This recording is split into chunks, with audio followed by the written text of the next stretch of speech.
Installing wire communications, especially in forward areas, is a difficult and dangerous job. It always takes time, often takes lives. Ordinarily, this will give us 2 channels, but suppose we need 3 or even 4 channels. If we can obtain them without laying extra wire, we may save lives and we'll certainly save time. A line can carry more than one message. The problem is to separate the messages at both ends of the line. The easiest solution is to use simplex and phantom circuits. The basic device used in establishing these circuits is the repeating coil. This is nothing more than a small transformer. It consists essentially of an iron core and 2 windings. Here's what happens when we send direct current through one of the windings. A magnetic flux builds up in the core. Now, let's see what happens when the other winding is part of a closed circuit. Current flows through it during the instant while the magnetic flux is building up. As soon as the magnetic flux reaches a steady value, however, this induced current disappears. Watch what happens when the current supply is cut off. As the magnetic flux dies, current again flows for an instant in the second winding, this time in the opposite direction. This, then, is the first important fact about a repeating coil. It blocks direct current except at the instance when the current is changing. Now let's consider alternating current. We'll first give you an idea of how it works by sending direct current through the coil, first in one direction, then in the other. Notice that the induced current in the second winding reverses each time the supply current is reversed.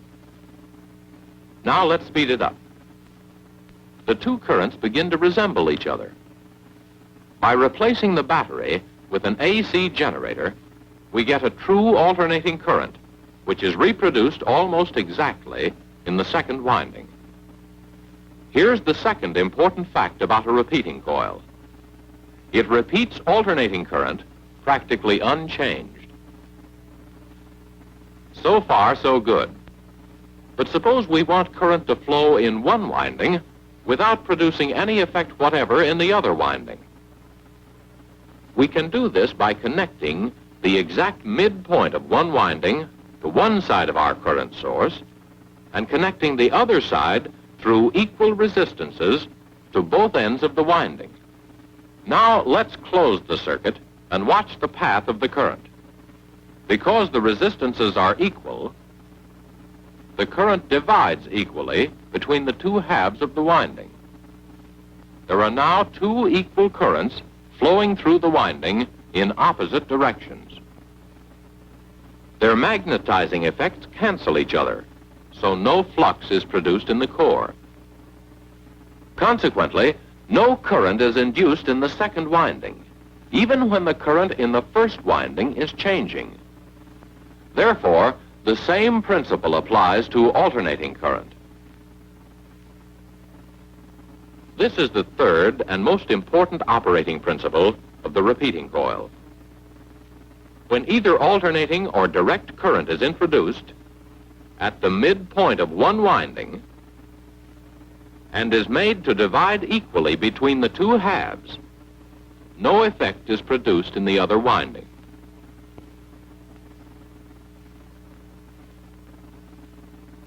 This principle is most important, for it permits 2 channels of communication over a single circuit.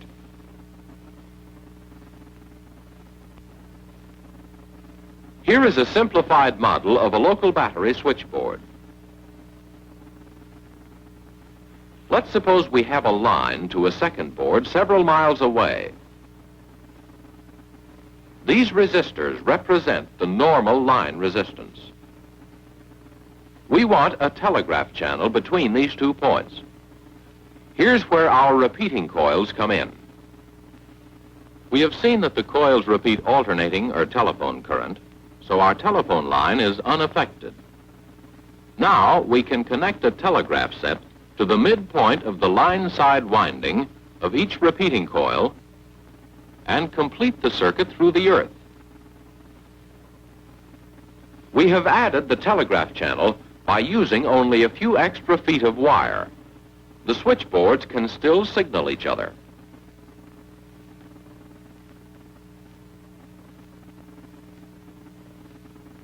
The newly installed telegraph circuit can operate without interfering with the original telephone circuit. This new channel is a simplex circuit that may be used for either telephone or telegraph. It is rarely used for telephone, however, because like all ground return circuits, it is apt to be noisy. Here's how the whole thing works. When one telegraph operator sends a message, the other receives it. The current goes from the telegraph set to the midpoint of the repeating coil's line side winding.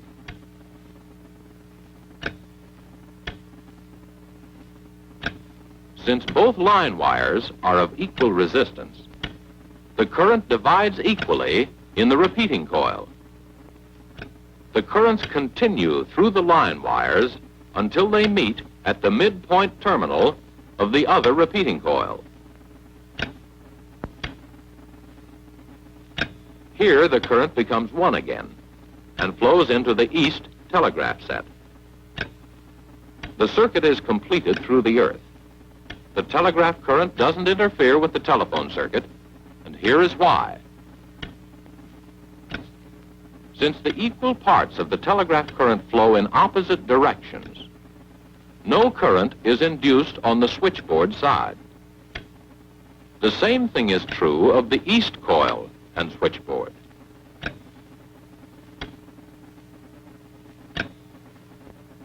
Now for the telephone circuit. Here is the path for ringing current from west to east. Voice currents would follow the same path.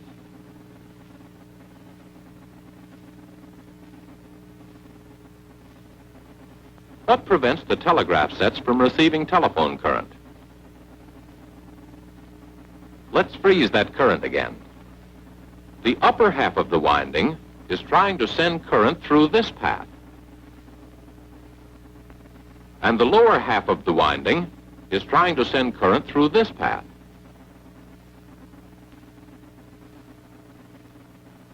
Since the resistances of the 2 line wires are equal, 2 equal currents are trying to flow in opposite directions through the telegraph sets.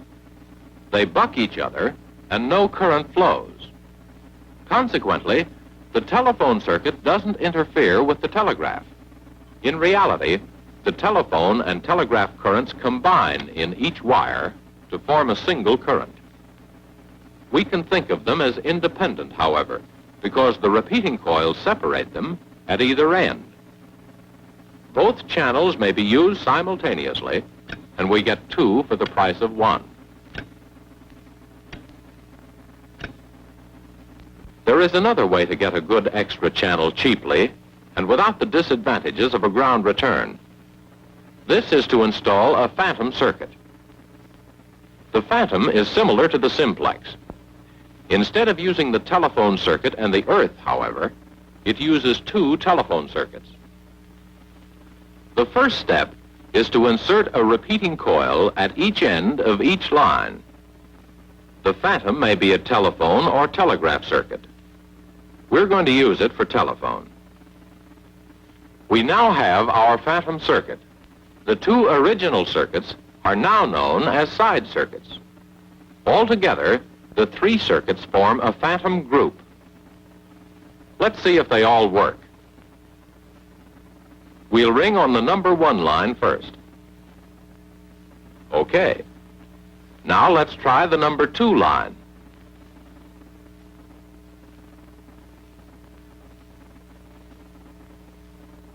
Okay.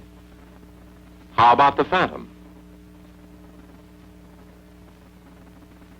Yes, we have installed a third circuit by using 4 repeating coils and a few feet instead of a few miles of wire. Here's how it works. When the phantom is in use, the current divides in the repeating coils just as in a simplex circuit. The current travels through the line wires of the number 1 side circuit. Instead of returning through the earth, however, it uses the wires of the number 2 side circuit.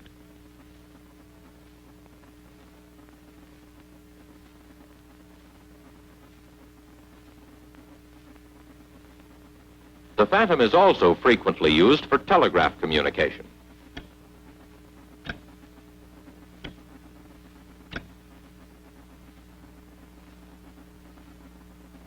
Here again, all circuits involved may be used simultaneously.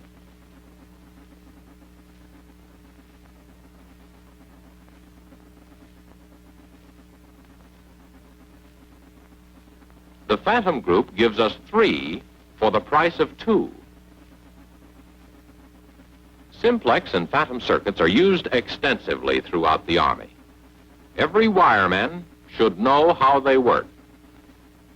The simplex circuit is obtained by connecting repeating coils at both ends of a line and using the earth as a return conductor. The phantom circuit is obtained by connecting repeating coils at both ends of 2 lines. Instead of using 1 telephone line and the earth as conductors, the phantom uses 2 telephone lines. Because simplex and phantom circuits increase the telephone and telegraph capacity of existing lines, the proper use of repeating coils eliminates the trouble, danger, and time of laying miles of extra wire. Under ideal conditions, the currents in a telephone circuit, simplexed for telegraph, look like this. Since both sides of the line are alike, this circuit is balanced. The currents in a perfectly balanced phantom group look like this.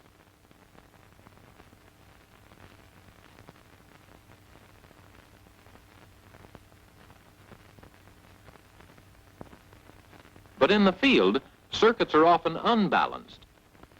Because of this, simplex and phantom circuits produce their own special trouble symptoms. Cross-ringing,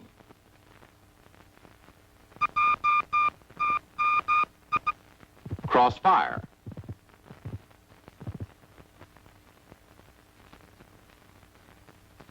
relay chatter, and the most common of all, crosstalk. Major Kurtzer, about that ration report. Man, how, Fox, About that ration report. X-ray, Able, Who the hell's in on this line? George, Oval, Tear, Mike. These symptoms usually occur in combination. Understanding them will help you to diagnose trouble and tell you which circuits, if any, are still usable. To understand the symptoms, we must first study the causes behind them. Let's take the simple example of a telephone circuit which has been simplexed for telegraph. Suppose the line is accidentally shorted.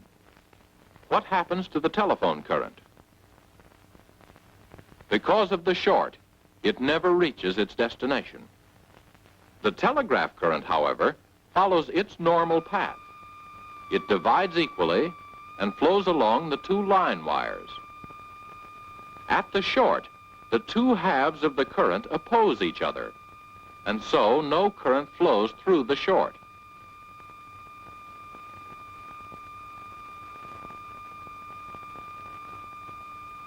We can see then that the telegraph channel is unaffected by the short, but the telephone channel is useless until the short is cleared.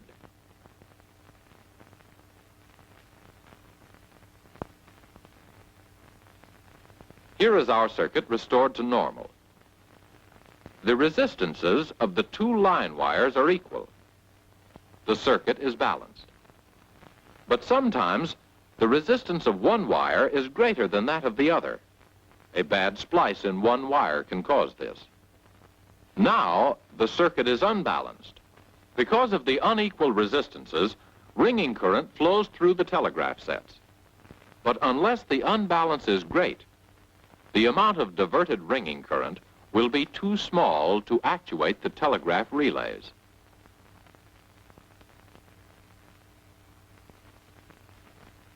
As usual, telegraph current flows to the midpoint of the winding of the repeating coil. Because of the unequal resistances, however, the current no longer divides equally between the two halves of the winding, and the magnetizing effects of the two currents no longer cancel each other. Thus, current is induced in the other windings of both repeating coils at the beginning and end of each impulse. This produces crossfire interference in the telephone channel. These are called key thumps.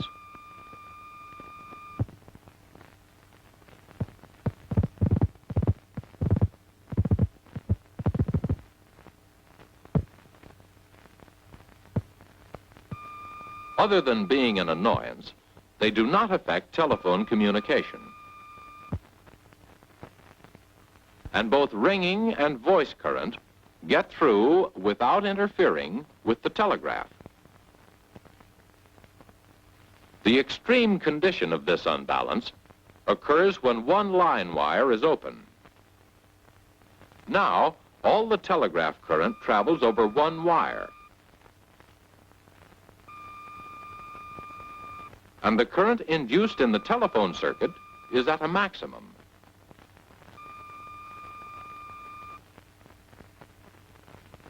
Telephone signaling is usually still possible, even with the open line wire. The low-frequency ringing current uses the available half winding of each repeating coil, the telegraph sets, and the earth for its path. The ringing signal gets through, and this time it is strong enough to make the telegraph relays chatter and will cause audible interference in both telegraph sets. The higher frequency voice currents, however, are choked down by the telegraph sets to too small a value for an audible signal. Since conversation is impossible, the telephone channel is useless until the break is repaired.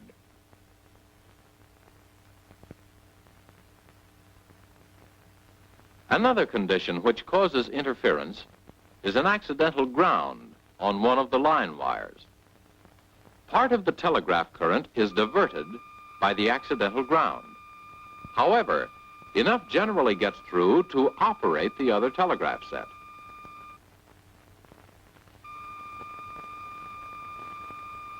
Currents are unbalanced in both repeating coils, and current is induced in both the other windings. Notice that the induced current is greater at the sending end than at the receiving end.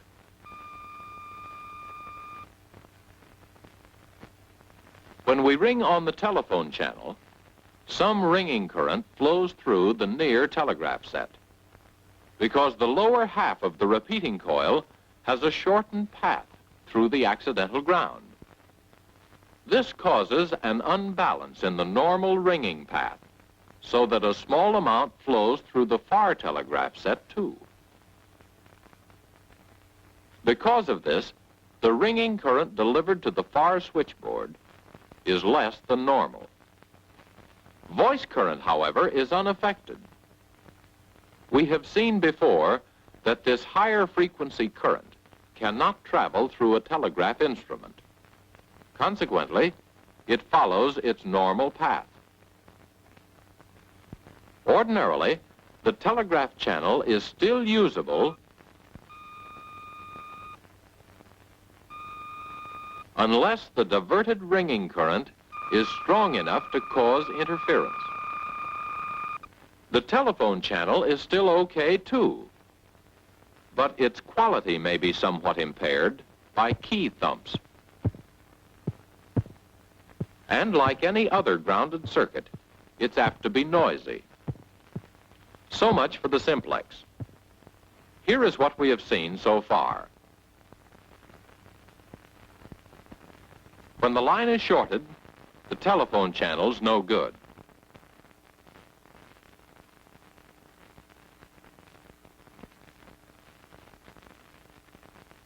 But the telegraph channel's as good as ever.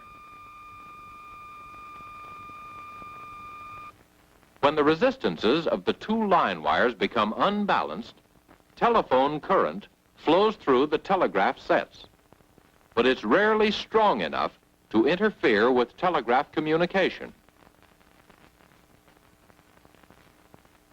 The telegraph does interfere with the telephone, but not sufficiently to disrupt telephone communication. When one wire is open, telegraph is still okay.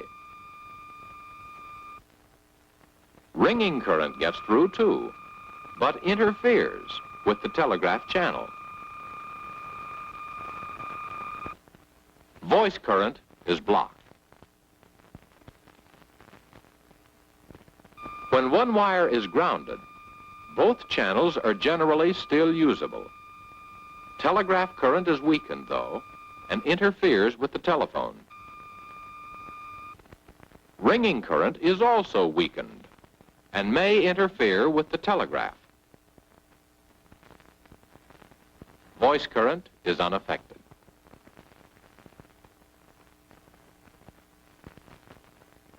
Now for some typical examples showing the effect of line trouble on a phantom group. This phantom group consists of 3 telephone circuits. Here, telephone ringing and voice currents act alike, so we will confine our demonstration to ringing current only. If one of the side circuits is accidentally shorted, its reaction is the same as a shorted simplex. The ringing current of the faulty circuit never reaches its destination. When we ring on the phantom, however, we can see that it is unaffected because the 2 halves of the phantom current are traveling in the same direction. When they reach the short, they buck each other, and no current flows through the short. That is exactly what happened in the telegraph channel of the shorted simplex. The other side circuit is unaffected. The faulty circuit is no good until the short is cleared. It follows that if both side circuits are shorted, both are useless. But the phantom is still okay. Now let's assume that our trouble isn't open in one of the side circuits. This is the extreme condition of unbalance. We will ring on the phantom first. The phantom current travels through the unbroken side circuit in the usual way. But in the open side circuit, all the current goes through one wire. This induces current in both the other windings of both repeating coils. In the faulty circuit, it produces interference. Ringing on the faulty side circuit produces a weak current, which finds a return path through the phantom. This causes interference in the phantom.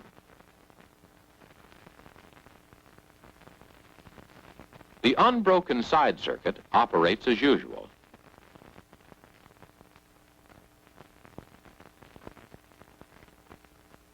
The phantom interferes with the open side circuit and the open side circuit interferes with the phantom. If we discontinue the use of one, the other will not be subject to interference. Which one should we stop using? Well, transmission in the open side circuit is weak, so we eliminate it, and the phantom will work okay. What happens if both side circuits are open? This one's tricky. For now, both sets of repeating coils are unbalanced. Ringing on either side circuit, we find that current flows through every possible drop in the phantom group.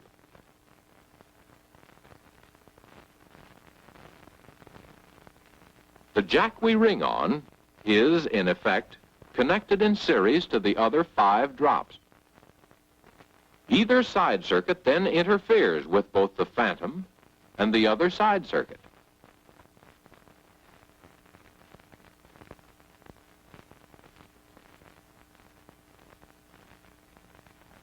Ringing on the phantom, we find that the current is stronger, but the path is the same. Consequently, the phantom interferes with both side circuits. We've got 3 circuits interfering with each other. No matter what we ring, we hit the jackpot.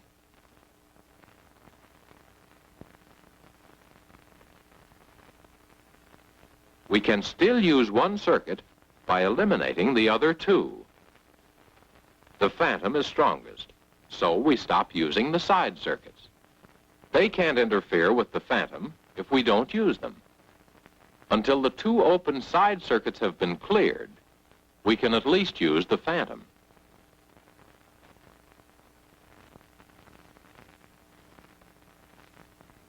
Here's a very common trouble which also affects all 3 channels: a cross between the 2 side circuits. Most of the current originating in the west phantom is confined to the path which has been made by the cross. This heavy current causes strong interference at the west end of both side circuits. Notice, however, that some current gets to the east end of the circuits, giving a weak signal on the phantom and weak interference in both side circuits.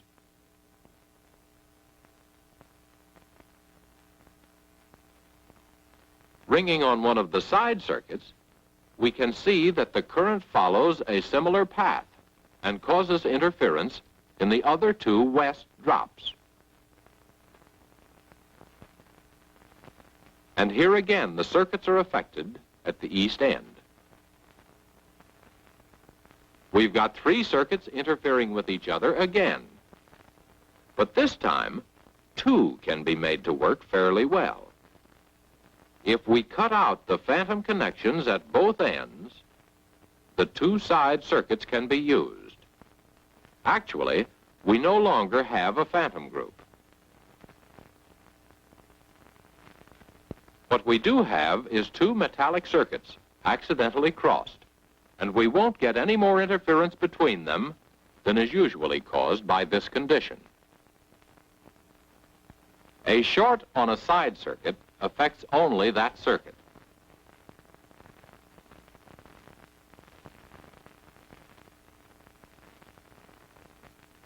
An open in one wire of a side circuit causes mutual interference between the side circuit and the phantom.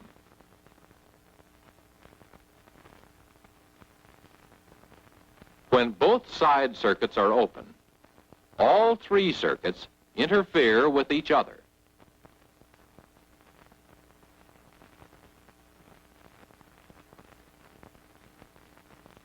When the 2 side circuits are crossed, all 3 circuits interfere with each other, especially at the transmitting end. This isn't the whole story. Each of the examples you've just seen has shown only one kind of trouble at a time. Friendly vehicles and troops, unfriendly elements, and enemy action bring on combinations of shorts, grounds, opens, and crosses. An understanding of the basic theory, however, will help you handle these combinations yourself.